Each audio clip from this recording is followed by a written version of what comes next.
Indradyumna and Purushottama Kshetra. In Satya Yuga there was a king named Indradyumna. He was a very powerful king as Indra himself. He was handsome, honest and truthful, learned in the Shastras and the Vedas, and skilled in the use of weapons. His radiance put the sun to shame. Indradyumna was devoted to Vishnu. He once decided that he would worship Vishnu. A tirtha is a sacred place of pilgrimage. Indradyumna scanned all the existing tirthas and cities. But none of them satisfied him. None of them, he felt, was appropriate as a place for worshipping Vishnu. Indradyumna's own capital was the city of Avanti, in the kingdom of Malwa. Avanti was a beautiful and wealthy city, surrounded on all sides by moats and other fortifications. Traders from many countries came there with all sorts of commodities for trading. The roads of the city were lined with shops. The houses were painted white. The king's stables were full of horses and elephants. All citizens of Avanti were pleasant of appearance and happy. Sacrifices were held fairly often. Many were the temples, groves and ponds in Avanti. Any tree that grew on earth could be found there. There was a temple to Shiva in the city. This was known as the temple of Mahakala. The image there was so sacred that worshipping Shiva in the temple of Mahakala was tantamount to performing 1000 Ashwamedha yajnas. The river Shipra flowed past Avanti. On the banks of the river there was a temple of Vishnu known as Govindaswami. Another temple to Vishnu was named Vikramaswamy. But Indradyumna was not satisfied with these temples. He wanted to build another temple to Vishnu. He left Avanti to look for a proper place. His soldiers and subjects accompanied their king, so that it looked as if the entire city of Avanti was on the march. After traveling for many days, they arrived on the shores of the southern ocean, the ocean that is known as Lavana Samudra. There were so many waves in the ocean that the ocean itself seemed to be dancing. Marine animals lived in the ocean and the waters were also the source of all sorts of jewels. Indradyumna began to live on the shores of the ocean. He discovered a place near the ocean that was thick with flower and fruit trees. Many types of birds gathered there to eat the fruit. This was the place known as Purushottama Kshetra, place, the city of Puri of modern times. Purushottama Kshetra was a very important tirtha. But all knowledge of this tirtha had been hidden until Indradyumna arrived on the scene. There was a reason for this. Many years ago, there used to be an image of Vishnu there, where people used to pray. So sacred was the image that all the sins of the worshippers were immediately forgiven. The result was that Yam could not punish any of the sinners. They simply prayed to Vishnu's image and escaped. Yam therefore prayed to Vishnu for a solution. Vishnu hid the image under the sand so that no one knew that it existed. Indradyumna liked Purushottama Kshetra. The river Mahandi or Chitrapala flowed not very far away. The people who lived around the place were religious. He decided that this was the right place for building a temple to Vishnu. On an auspicious day, the foundation stone was laid. Indradyumna then got in touch with the kings of Kalkinga, Uttakala and Koshala. He requested their help in fetching stones for the building of the temple. The kings sent their architects to the Vindhya mountains. The stones were gathered from these mountains and brought to Purushottama Kshetra in boats and chariots. Messengers were also sent to several other kings for aid. They came with their armies and with a lot of wealth. Indradyumna told the assembled kings, "I wish to accomplish two difficult tasks. The first is to perform an Ashwamedha yajna here, and the second is to build a temple to Vishnu. Both of these are difficult jobs, particularly the second. But if you help me, I am confident that both jobs can be done. The kings agreed to help. They offered jewels, wealth, gold, clothes, food grains and other objects. The place where the yajna was to be held was made entirely out of gold. In fact, all the objects used in the yajna were made out of gold. Brahmanas from all over Jambudvipa came to witness the sacrifice. They were donated elephants, horses and cows as alms. Never has there been any other sacrifice to rival the one that Indradyumna performed. After the sacrifice was over and the temple built, there remained the more important question of the image. How was this to be made? Indradyumna began to pray to Vishnu for guidance. Vishnu appeared before Indradyumna in a dream and said, "Why are you so miserable? When the sun rises, go to the shores of the ocean. There you will find a tree. Half of the tree is in the water and the remaining half in the sand. Chop down this tree. Its wood will give you the material for the image." In the morning, Indradyumna went to the seashore and found the tree. It was just as Vishnu had described it to be. With an axe, he chopped down the tree. As he was about to slice the trunk in two Brahmanas appeared before him. Although Indradyumna did not know it, these two Brahmanas were Vishnu and Vishwakarma in disguise. "King, what have you done?"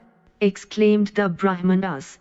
"You have cut down the only tree that was on the shores of the ocean." "Forgive me," replied Indradyumna. "I wished to make an image of Vishnu. Vishnu has instructed me in a dream that this is the tree from which the image should be made." "That is an excellent idea," said the Brahmana who was Vishnu in disguise. "There is nothing so holy as praying to Vishnu. Meet my companion. He is as skilled as the great Vishwakarma himself. If you want, he will build the image for you." King Indradyumna agreed. And instructed by Vishnu, Vishwakarma started to build the image. Or, to be more accurate, there were three different images. The first one was that of Baladeva or Balram. This was completely white in color, except for the eyes, which were red. The image was dressed in blue and a snake held its hood over Balram's head. A club and a make were in Balram's hands. The second image was Krishna's. This was blue in color, with eyes like lotus flowers. The image was dressed in yellow and had a chakra in its hand. The third image was that of Krishna's sister Subhadra. This image was golden in color and was dressed in wonderful clothes. When Indradyumna discovered that the images were made in a matter of minutes, he was thunderstruck. He realized that the two Brahmanas could not be mere mortals.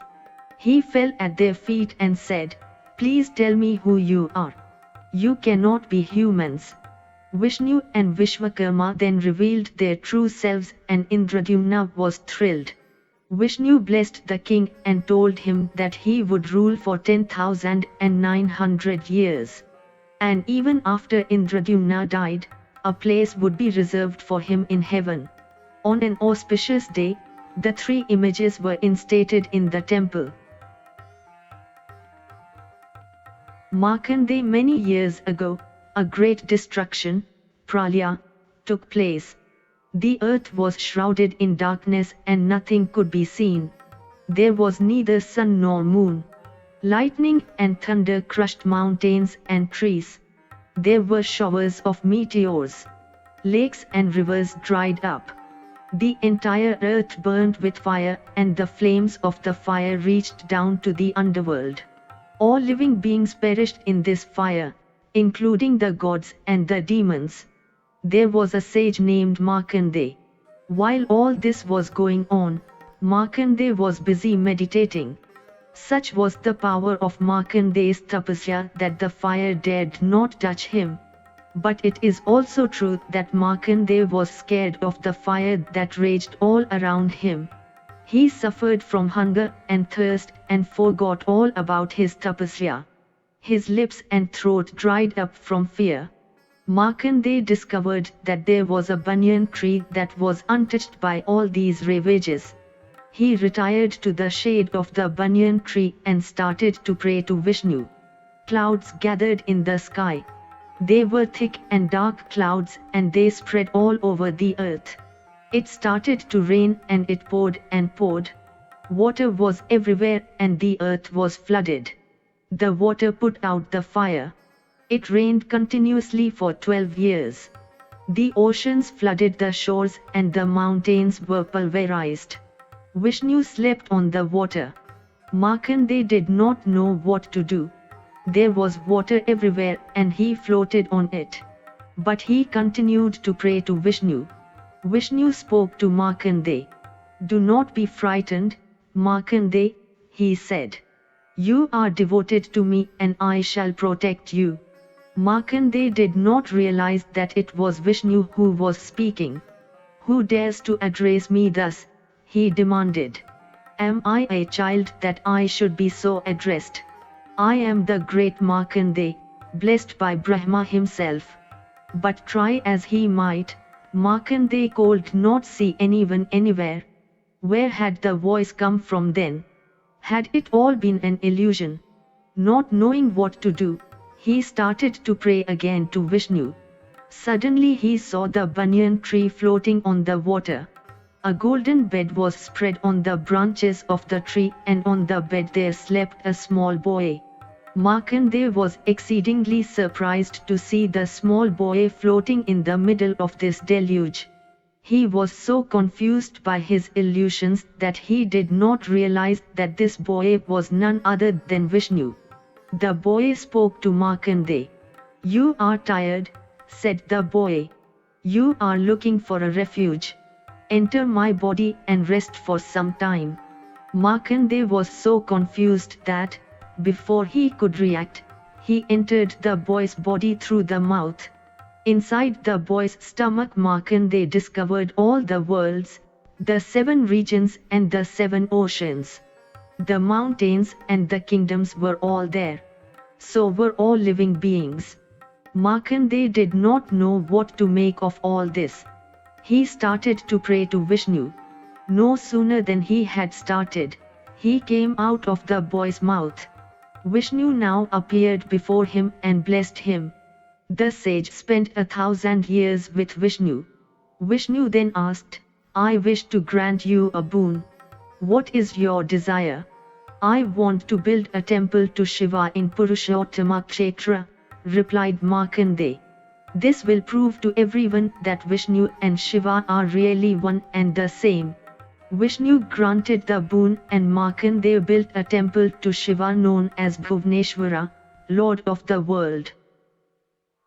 King Shweta. In Satya Yuga there used to be a king named Shweta.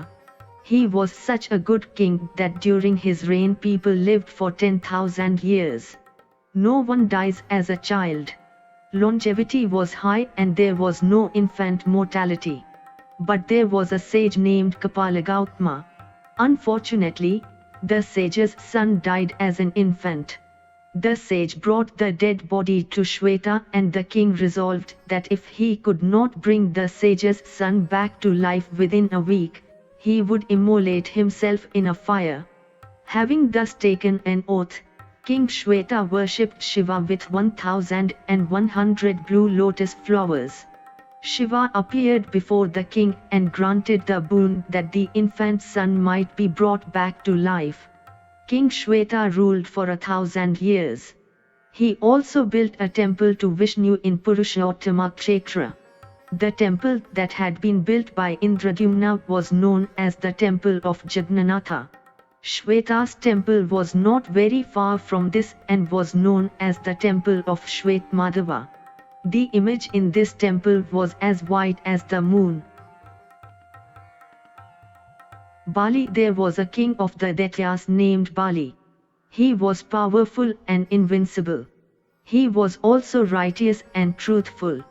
The gods could not bear to see Bali's prosperity and began to plot how Bali might be foiled.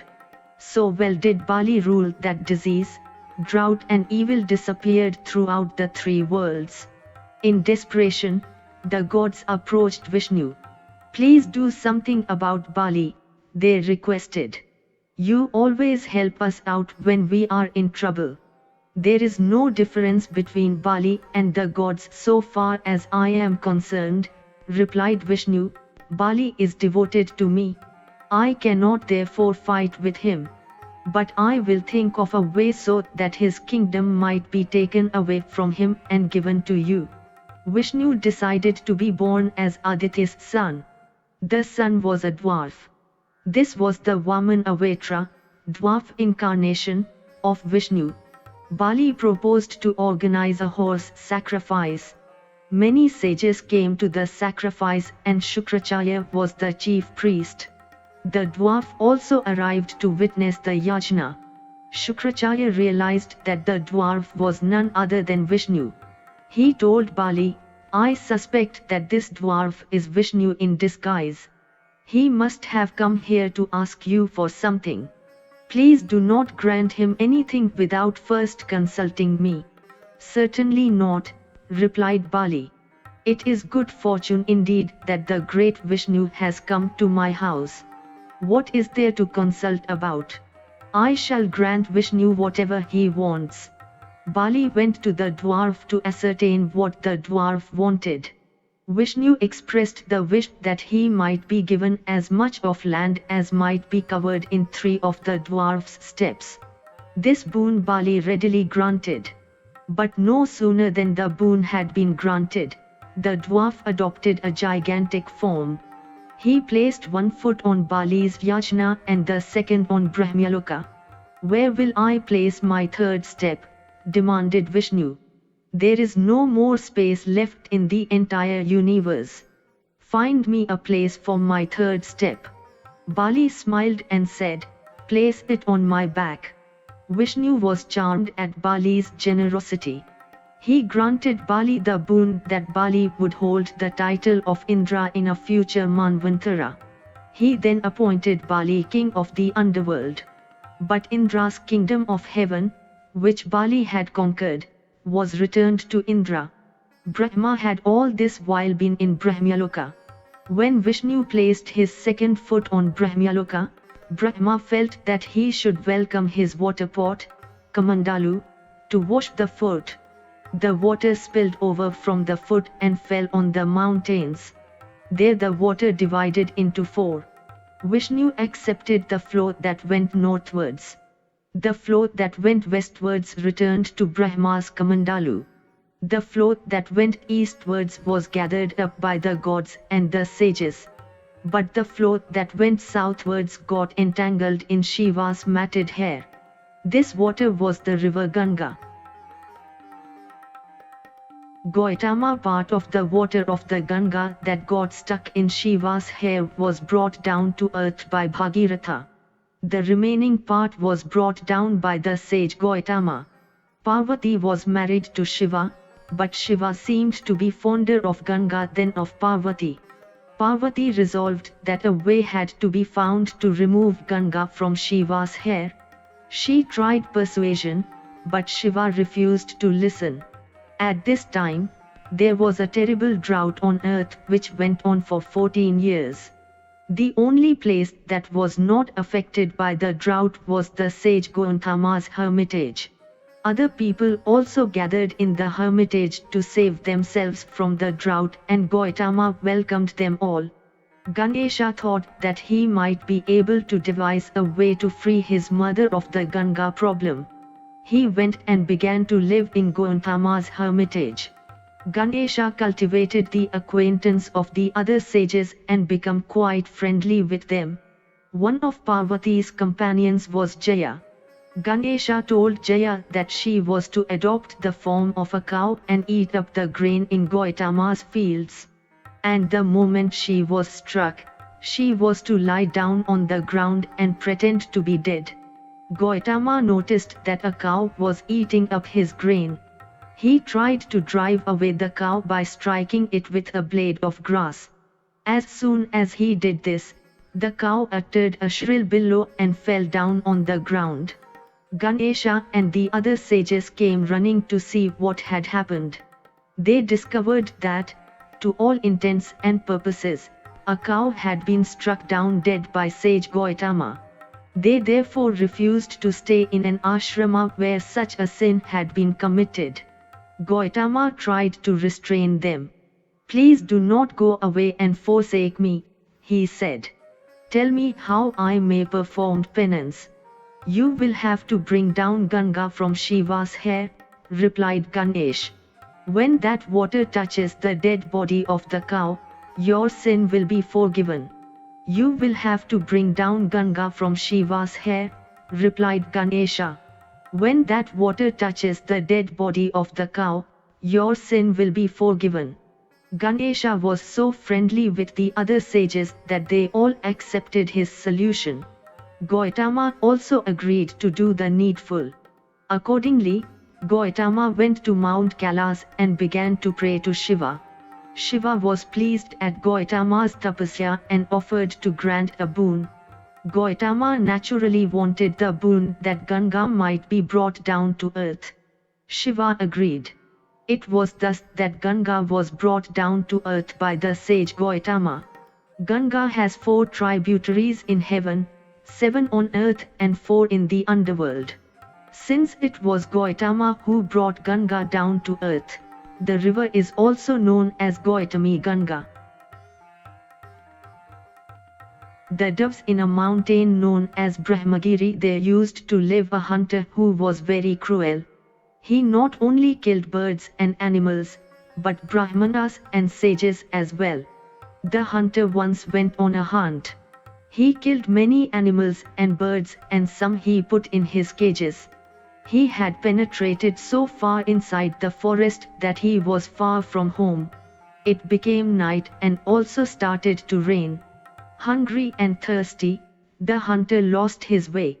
He climbed up a tree and decided to spend the night there. But his mind kept going back to his wife and children at home. For many years a dove and its family had lived happily on that tree. Both the male and female had gone out to look for food. But although the male dove had returned to the nest, the female dove had not. In fact, the female had been captured by the hunter and was now inside a cage. The male did not know this. He mourned for his wife.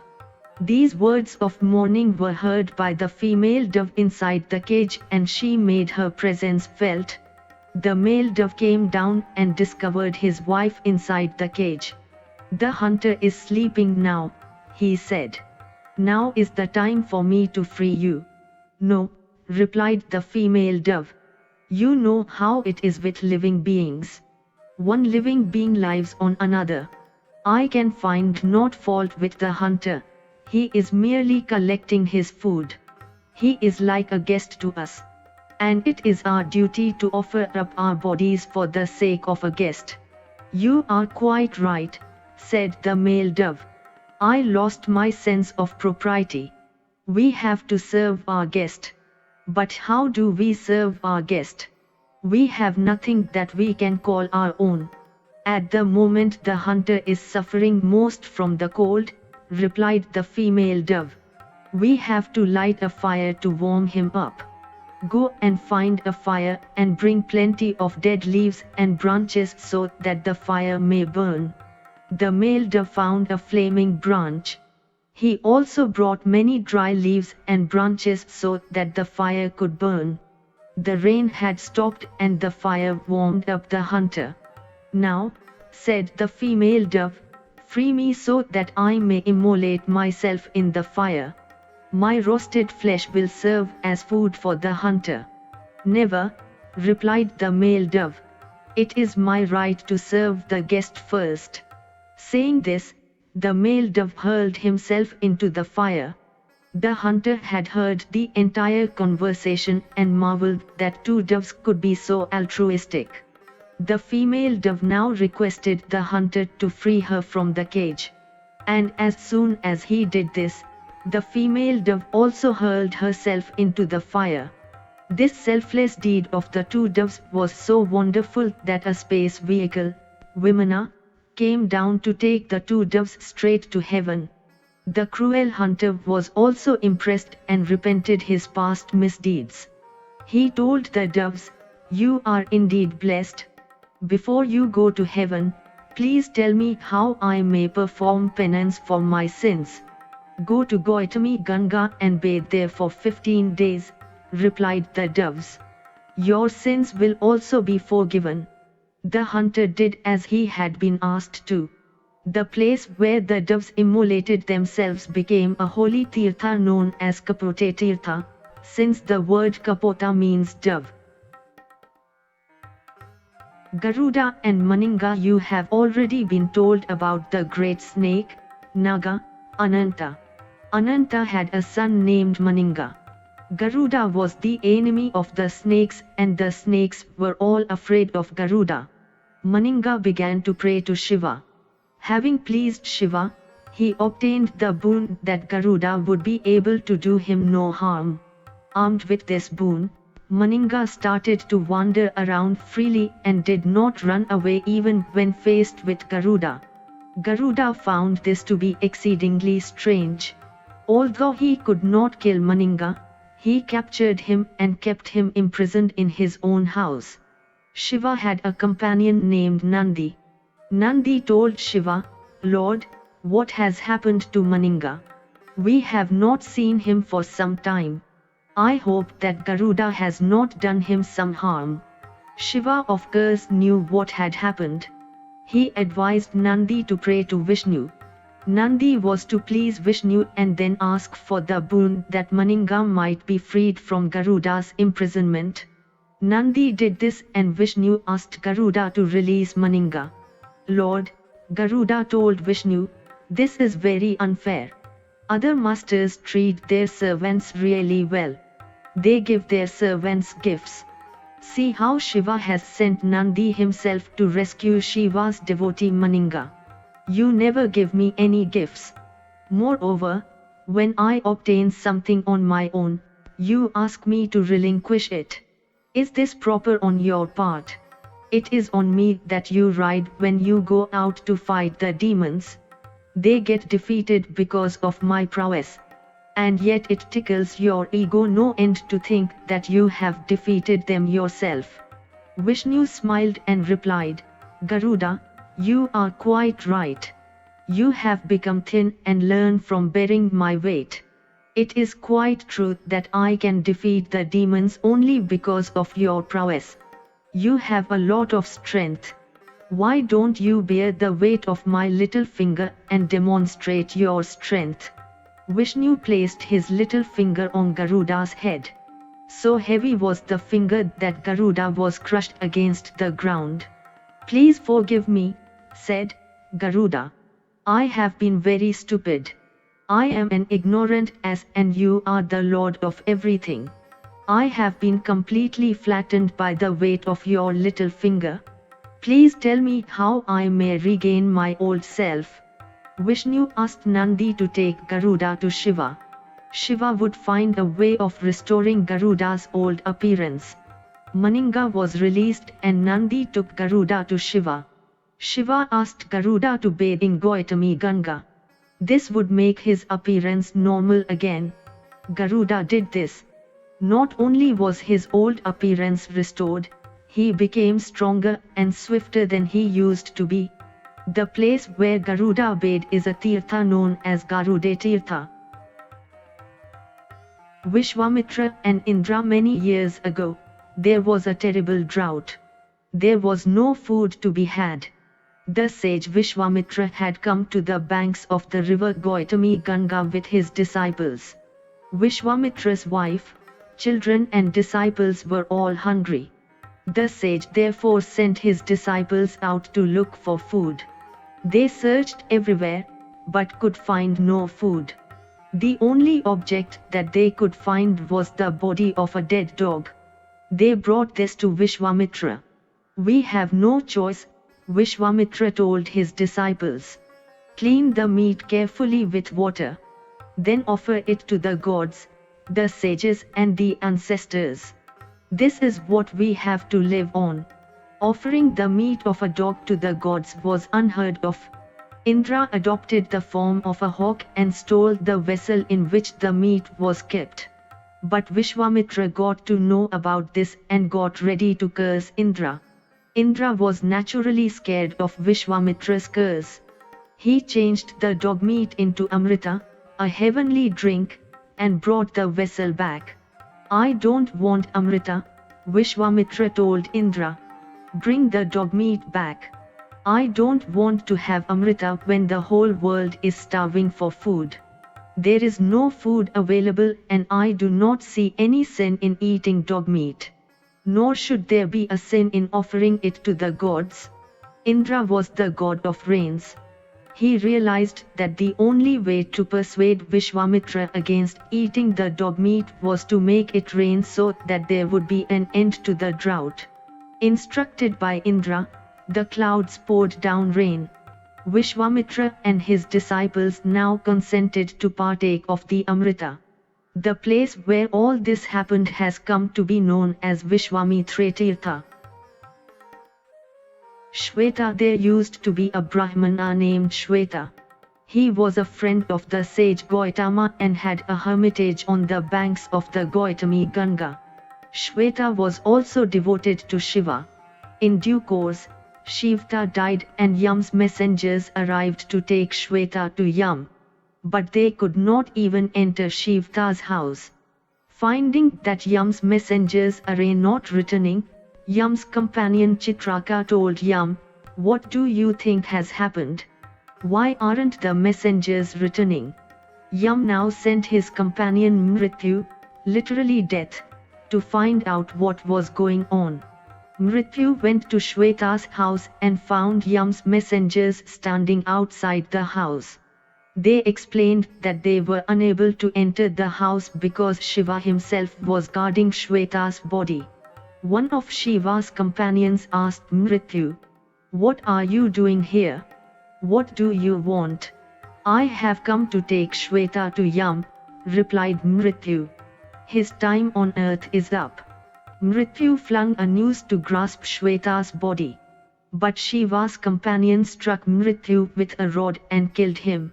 When the news of this was taken to Yam, he was furious. With all his companions he attacked Shweta's house. Nandi, Ganesha, Kartikeya and several of Shiva's companions came to fight on Shiva's side, and a battle royal raged. All the gods arrived to mediate and end the strife. Things had got a bit out of hand and Yam himself had been killed by Kartikeya. The problem seemed to defy solution. Yam was, after all, performing his duty. But Shiva insisted that his devotees would never be taken to Yam, but would instead go straight to heaven. Shiva's condition was finally agreed to. Nandi brought water from the Gautami Ganga and sprinkled it on Yam and the others who had died in the fighting. They were all immediately brought back to life. Kuber was the eldest son of the sage Vishrava. Vishrava had 2 wives. The first wife gave birth to Kuber. The second wife was a Rakshasa, demon, woman and gave birth to Ravana, Kumbhakarna and Vibhishana. Kuber used to rule in Lanka and his relations with his cousins were extremely good. But Ravana's mother did not like idea of her sons mixing so much with Kuber. She called her sons and said, "What are you up to? Why do you cause me so much of pain? You are demons and Kuber is a god. Is it proper that you should be so friendly with him?" The relation between gods and demons is one of enmity. Consider Kuber's pomp and glory. Have you got anything like that to show for yourselves? Do something so as to improve your own statures. Thus instructed by their mother, Ravana, Kumbhakarna and Vibhishana went off to the forest to perform tapasya. They pleased Brahma with their prayers and desired the boon that they might win over the kingdom of Lanka. Ravana also obtained the boon that he would become very strong. Thus fortified with the boons, the demons attacked Kuber and defeated him. They drove Kuber out of Lanka. Kuber possessed a beautiful Vimana named Pushpaka. This was also appropriated by Ravana. Ravana also made it known that whoever gave Kuber refuge would be killed by him. This meant that no one dared give refuge to Kuber. Kuber sought the advice of his grandfather Pulastya. Pulastya told him to go to the banks of the Gautami Ganga and pray to Shiva there. Shiva appeared before Kuber and blessed him with the boon that Kuber would become the god of all wealth. Harishchandra. In the Ikshvaku dynasty there ruled a king named Harishchandra. Harishchandra had no son.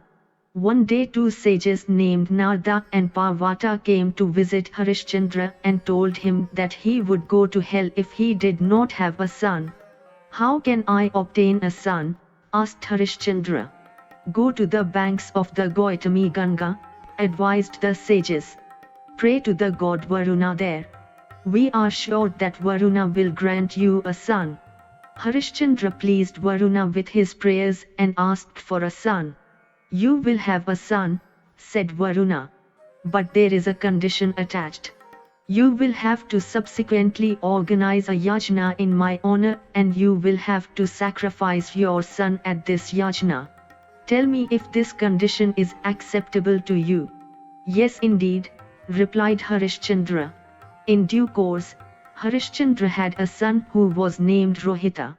Varuna came to Harishchandra and asked, "What about the yajna in my honor?" "My son is still too young," replied Harishchandra. "Let him at least attain 10 days of age. Till then, the baby is in any case impure and is not fit to be sacrificed." After 10 days Varuna came again and asked, "What about the yajna in my honor?" "Please let him grow his teeth," replied Harishchandra. "Animals are sacrificed at yajnas. And no one becomes an animal until he actually has teeth." Varuna waited till the teeth grew and returned when Rohita was 7 years of age. "What about the yajna in my honor?" he asked. "These are only milk teeth," replied Harishchandra. "These do not characterize an animal. Please wait until his proper teeth have grown." Varuna returned when the proper teeth grew and asked, "What about the yajna in my honor?" "He is the son of Kshatriya, the second of the 4 classes, a warrior class, replied Harishchandra. "But his training in the art of fighting has not even begun. He cannot be called a Kshatriya until he knows how to fight. Till that day he is an incomplete man. Do you really want such an incomplete man as a sacrifice?" After some years had passed, Rohita became skilled in the art of fighting and was appointed the heir apparent, Yuvraja, to the kingdom. He was then 16 years of age. Varuna appeared again and asked, "What about the yajna in my honor?" This time the entire conversation took place in front of the prince and Rohita intervened before Harishchandra could say anything. "Father," he said, "I have already resolved to perform a yajna in Vishnu's honor. Grant me the permission to complete that first. After that, do what you will." Rohita went off to the forest. Meanwhile, Varuna had had enough and he afflicted Harishchandra with a painful stomach ailment. News of his father's illness was taken to Rohita in the forest. In the forest, Rohita met a sage named Ajigata. The sage was very poor and, together with his wife and 3 sons, was starving. "Will you sell one of your 3 sons to me?" asked Rohita. "The boy is needed for a sacrifice." "I shall not sell my eldest son," said the sage. "My wife will not permit the youngest one to be sold. You can have the one in the middle. His name is Shunashepa." The prize will be 1,000 cows, 1,000 golden coins, 1,000 pieces of clothing and a lot of wealth. Rohita paid the price and brought Shunashepa home to Harishchandra. We can't do this, said Harishchandra. It is the duty of kings to protect the Brahmanas. How can we sacrifice the son of a Brahmana? It is better to die instead. Go and return Shunashepa to his father. Just then a divine voice was heard from heaven. The voice said, there is no need for anyone to die. Take Shunashepa to the banks of the Gautami Ganga and perform the yajna to Varuna there. Gautami Ganga is such a sacred river that no human sacrifices are needed if a yajna is performed there. This is what Harishchandra did, not Varuna was satisfied. As for Shunashepa, he was adopted by the sage Vishwamitra as a son. Vridagautama, the sage Gautama had a son named Vridagautama. Vridagautama was also a sage. But he was very ugly. Besides, he had no nose, had never had one since he had been born. He was so ashamed of this deformity that he could not bear to join the other children of the sages in studying the Vedas and Shastras under a teacher. But Vridagautama knew some incantations, mantras, which he always chanted. He also worshipped the god Agni. When he grew a bit older, Vridagautama went out to tour the world. He traveled to many places and met many people. Since he was deformed, he never got married. Who would want to marry a person so ugly as he? In the course of his travels, Vridagautama arrived at a mountain named Shitagiri. He discovered a beautiful cave in the mountain and thought that this might be a good place to live in. So he entered the cave and was very surprised to find an old woman inside. The old woman had obviously been living inside the cave for many years. Her body was thin and wasted from the rigors of severe tapasya. Vridagautama was about to touch the feet of such a venerable old woman, but the woman restrained him. Please don't touch my feet, said the woman. You are my guru. Does the guru ever bow before his disciple? Vridagautama was surprised at these words. This was the first time in his life that he had met the old woman. How can I be your guru? He asked. You are much older than me. Besides, I have never learned anything and you are clearly a respected ascetic. Your words are a complete mystery to me. Let me tell you my story, said the old woman. Otherwise, you will not understand. There used to be a handsome and brave prince named Ritdwaja. He was the son of King Ashatishena. Ritdwaja went on a hunt to the forest and arrived at that very cave. There he happened to meet an Apsara named Sushyama. The two fell in love with each other and got married. But eventually, Ritdwaja had to return home and Sushyama gave birth to a daughter there. Sushyama left her daughter in the cave itself with the instruction that she was not to leave the cave.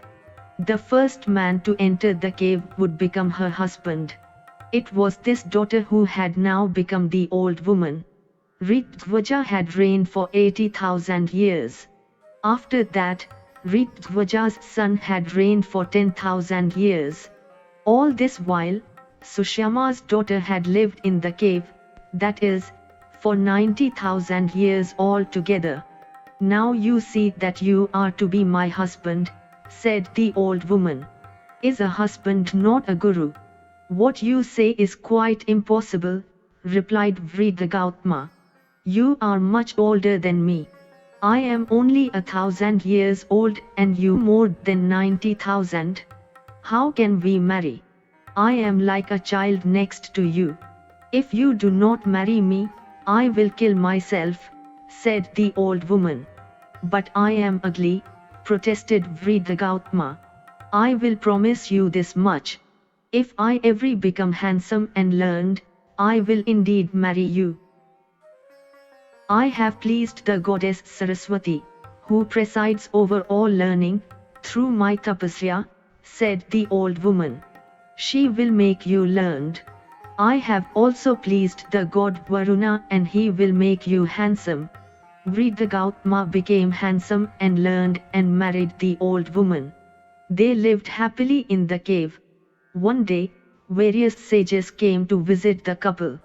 Amongst them there were sages like Vasishtha and Vamdeva.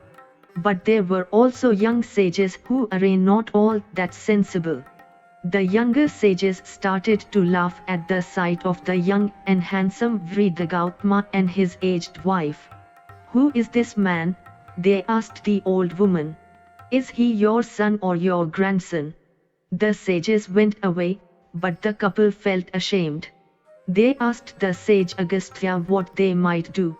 Agastya told them to go and bathe in the river Gautami Ganga. The river is so sacred that all one's heart's desires are thereby granted. The couple did this and prayed to Vishnu and Shiva. Wonder of wonders, the old woman became young and pretty. The place on the banks of the river where these wonderful things happened is a tirtha named Vriddasnagama. Pipalda. Many years ago, there used to be a sage named Dadhisi. His wife was Lopamudra. Dadhichi's hermitage was right next to the holy river Ganga. Lopamudra's sister Gabastani also used to live in the hermitage. Such was the sage Dadhichi's powers that Daityas and Danvas dared not set foot inside the hermitage. The gods once fought with the demons and managed to defeat them. After the war was over, they came to pay their respects to Dadhichi.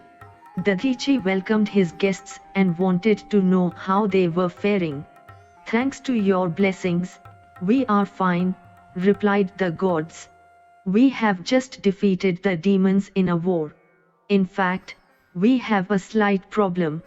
We no longer need our weapons now that the demons have run away.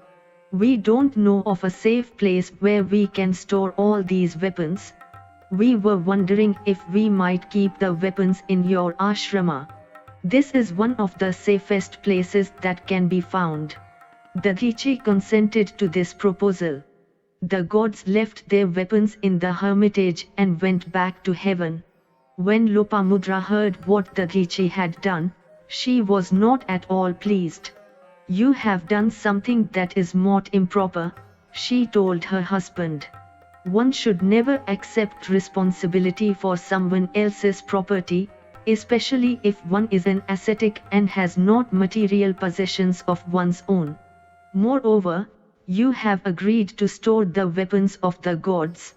Does this not mean that those who are the gods' enemies will look upon you too as an enemy? And what are you going to do if something should happen to the weapons? Will the gods not blame you then? Your points are well taken, said Dadhichi. But I had not thought of them and I have given the gods my word. I can't very well go back on my word now. 100 years passed. The gods did not return to collect their weapons. The weapons began to lose their luster. Dadhichi did not know how the energy of the weapons might be preserved. He washed them with holy water and the energy of the weapons got dissolved in the water. Dadhichi then drank up the water. As for the weapons themselves, they faded away once their energy was gone. Finally the gods came to claim their weapons. Can we have our weapons back? They asked. Our enemies have become powerful again. We need our weapons.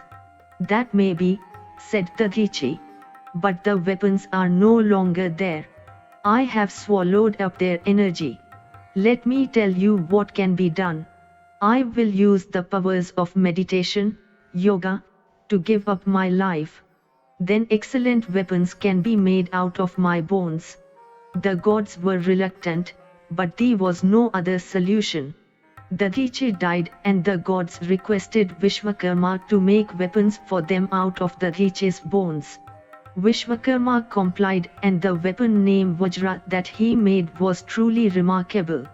Lopamudra was away when this incident took place. She returned and found that her husband had died. She was afflicted with sorrow and wished to immolate herself in a fire. But she happened to be pregnant at the time, so that this could not immediately be done. Once the baby was born, she killed herself after having handed over the baby to a pipala, fig, tree for rearing. Since the pipala tree brought up the boy, he came to be known as Pipalda. Chandra was the lord over all trees. The trees asked Chandra for some Amrita for Pipalda, and Chandra obliged. The Amrita gave Pipalda a lot of strength. When Pipalda grew up, he wanted to know who his parents were, and the trees told him the story. Pipalda blamed the gods for his parents' death and decided to seek revenge. The trees brought Pipalda to Chandra. "You are still too young," said Chandra. "First you must become learned and well-versed in the use of weapons. Go to the forest of Dandakaranya. The river Gautami Ganga flows through that forest. Pray to Shiva there, and I am sure that your wishes will be fulfilled." Pipalda pleased Shiva through his prayers. "What boon do you desire?" asked Shiva. "I want the boon that I may be able to destroy the gods," replied Pipalda. "I have a third eye in the middle of my forehead," said Shiva. "The day you can see my third eye, your wish will be granted." "I have a third eye in the middle of my forehead," said Shiva. "The day you can see my third eye, your wish will be granted." Try as he might, Pipalda could not see Shiva's third eye. Pipalda therefore performed even more difficult tapasya for even more years. Eventually he managed to see Shiva's third eye. From Shiva's third eye was born a demon that looked like a mare. "What is your desire?" asked the demon of Pipalda. "Kill my enemies, the gods," was the reply. The demon immediately attacked Pipalda. "What are you doing?" asked Pipalda. "Why are you trying to kill me? I asked you to kill the gods. But your body has been created by the gods," replied the demon. "I will therefore kill you also." Pipalda ran to Shiva for deliverance. Shiva earmarked a region inside the forest for Pipalda. There the demon was not permitted to enter. Pipalda lived there, protected from the ravages of the demon. Meanwhile, the gods requested Shiva to save them as well. Shiva persuaded Pipalda to control his anger. He convinced Pipalda that nothing was to be gained by killing the gods. That would not bring his parents back. Pipalda agreed. But he wished to see his parents once. Accordingly, Vimana descended from heaven, on which the Rishi and Lopamudra were seated. They blessed Pipalda and asked him to marry and have children. As for the demon, it became a river and merged with the holy Ganga. Nageshwara. There was a city named Pratisthana. A king named Shurazana ruled in that city. Shurazana did not have any sons. After a lot of effort, a son was born to him. But the son happened to be a snake. The king and the queen were mortified at this turn of events. But they brought up their son in great secrecy. Not even the king's ministers and priests knew that the prince was a snake. When the prince grew slightly, he began to talk like a human, even though he was a snake. King Shurazana arranged for the prince's education. After the snake had become learned in the knowledge of the Vedas, he told his father, "Father, it is time for me to get married. If I do not have a son, I am certain to go to Naraka." King Shurazana was very surprised to hear this. "How is that possible?" he asked. "Which princess will consent to marry a snake?" "I don't know," replied the prince. But I do know that I have to get married. Otherwise, I will commit suicide. There are many forms of marriage that are permissible. Perhaps a princess can be kidnapped and married to me. Shurazana called his ministers and told them, "My son Nageshwara has now come of age. He has also been made the heir apparent to the kingdom. There is no one equal to him in bravery on earth, in heaven or in the underworld. I am getting old. Please arrange for Nageshwara to get married. I shall then relinquish my kingdom and retire to the forest." The king did not of course tell his ministers that Nageshwara was a snake. Shurazana had an aged minister. This minister reported that there was a king named Vijaya who ruled in the eastern part of the country. King Vijaya had 8 sons and 1 daughter. The daughter's name was Bhogavati and she was very beautiful. She would be the right match for Nageshwara. The aged minister was sent as a messenger to Vijaya and the king agreed to the match. There was a custom amongst Kshatriyas that the bride did not always have to be married to the bridegroom in person. She could also be married to the bridegroom's sword or some other weapon. The minister explained to King Vijaya that there were some private reasons which made it impossible for Nageshwara to come in person for the marriage. Bhogavati should be married off to Nageshwara's sword. Vijaya consented to this and the marriage ceremony was performed. The entire retinue then returned to the city of Pratishtana. But what was to be done now that the marriage was over? Nageshwara's mother sent a maid to Bhogavati. The maid was to tell Bhogavati that her husband was actually a snake and then observe her reaction. The maid told Bhogavati, "Your husband is a god, but he has the form of a snake." "That is my good fortune," replied Bhogavati. "Normally, women are married to men. I must have performed many good deeds in my earlier life to have been married to a god."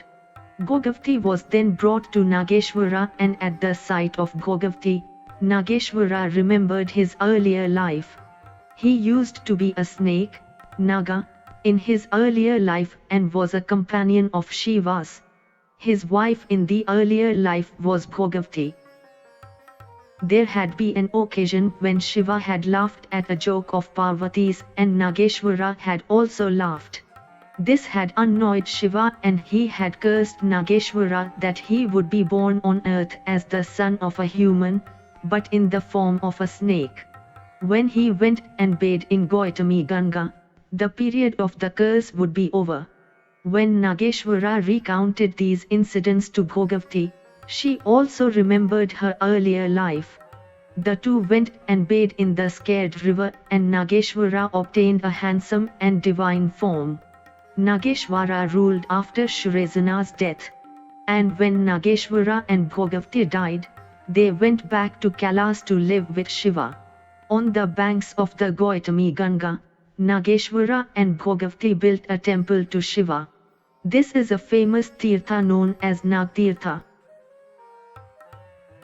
Brahma's head years ago, there was a war between the gods and the demons and the gods lost.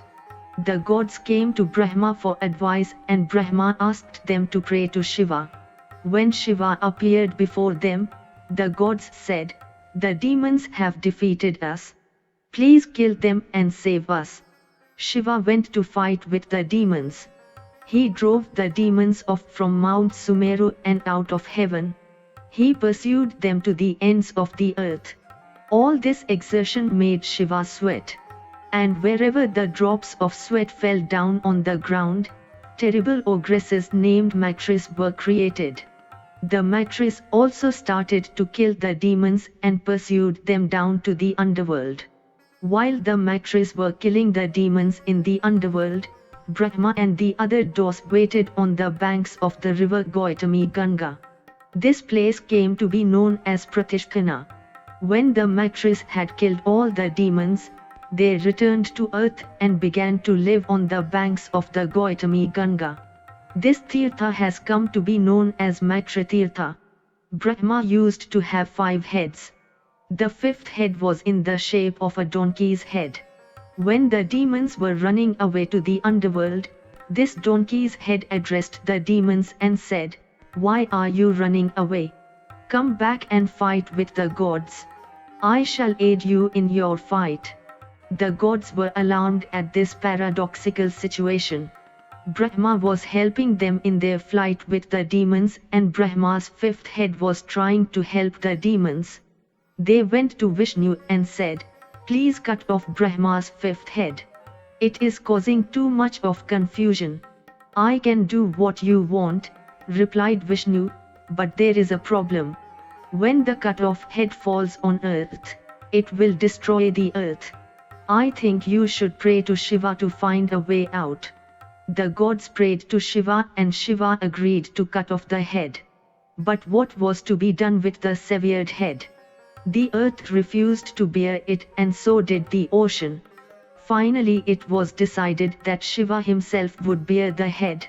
The place where Shiva cut off Brahma's 5th head is known as Rudratirtha. Ever since that day, Brahma has had 4 heads and is known as Chaturmukha. Chatur connotes 4 and Mukha connotes face. There is a temple to Brahma on the banks of the Gautami Ganga. This is a holy place known as Brahmatirtha. A killer of Brahmanas is pardoned his sin if he visits this temple. The owl and the dove. A dove used to live on the banks of the Gautami Ganga. The dove's name was Anuradha and its wife's name was Heti. Anuradha was Yam's grandson. Not very far away, there lived an owl named Uluka. The owl's wife was called Uluki. The owls were descended from the god Agni. The doves and the owls were enemies. They fought amongst themselves continually. The doves had received all sorts of weapons from Yam, and the owls had received all sorts of weapons from Agni. These divine weapons threatened to burn up everything. But Yam and Agni intervened. They persuaded the owls and the doves to forget their enmity and live together as friends. The place where the doves lived came to be known as a tirtha named Yamyatirtha. And the place where the owls lived came to be known as Agnitirtha. The hunter. There was a sage named Veda. He used to pray to Shiva every day. The prayers lasted till the afternoon, and after the prayers were over, Veda used to go to the nearby villages to beg alms. A hunter named Vila used to come to the forest every afternoon to hunt. After the hunt was over, he used to come to Shiva's image, and offer to Shiva whatever it was that he had hunted. In the process of doing this, he often moved Veda's offerings out of the way. Strange though it might seem, Shiva was stirred by Vila's offerings and eagerly used to wait for it every day. Vila and Veda never met. But Veda noticed that every day his offerings lay scattered and a little bit of meat lay by the side. Since this always happened when Veda had gone out to beg for alms, Veda did not know who was responsible. One day, he decided to wait in hiding so as to catch the culprit red-handed. While Veda waited, Vila arrived and offered what he had brought to Shiva. Veda was amazed to discover that Shiva himself appeared before Vila and asked, "Why are you late today? I have been waiting for you. Did you get very tired?" Vila went away after making his offerings. But Veda came up to Shiva and said, "What is all this? This is a cruel and evil hunter, and yet, you appear before him. I have been performing tapasya for so many years and you never appear before me. I am disgusted at this partiality. I will break your link with this stone." "Do it if you must," replied Shiva. "But please wait till tomorrow." Next day, when Veda came to present his offerings, he found traces of blood on top of the link. He carefully washed away the traces of blood and completed his prayers. After some time, Vyasa also came to present his offerings and discovered traces of blood on top of the linga. He thought that he was in some way responsible for this and blamed himself for some unknown transgression. He picked up a Shiva appeared before both of them and said, "Now you see the difference between Veda and Vyasa. Veda has given me his offerings, but Vyasa has given me his whole soul. That is the difference between ritual and true devotion." The place where Vyasa used to pray to Shiva is a famous tirtha known as Vyasa Tirtha. If you enjoyed this audiobook, please like and subscribe to be notified of when new audiobooks are uploaded. Thank you for listening and learning. Shanti.